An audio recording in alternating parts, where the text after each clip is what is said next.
This is Chris from Total Parts Plus, and today we have a 2020 Kia Sorento Sports Plus sedan, stock reference number 5331. This shape runs from the 4th month 2018 and is the current shape. It has a G4NA 2-litre 4-cylinder petrol engine backed by an automatic front-wheel drive transmission.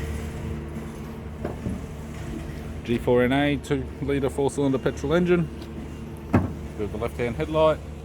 left-hand daytime running light, left front 16-inch steel rim with a good tyre, left power door mirror, left rear door appears to have no damage, left rear 16-inch steel rim with a good tyre,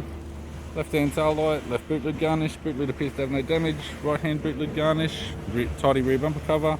right hand tail light, right rear 16-inch steel rim with a good tyre,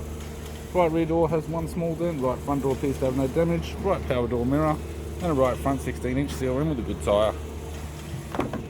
With the driver's side door trim, power window master switch. This vehicle is fitted with black cloth interior, automatic console, automatic gear shifter, heated controls, touchscreen media player, interior mirror, courtesy lamp, sunglass holder type, left hand sun visor, right hand sun visor, instrument cluster,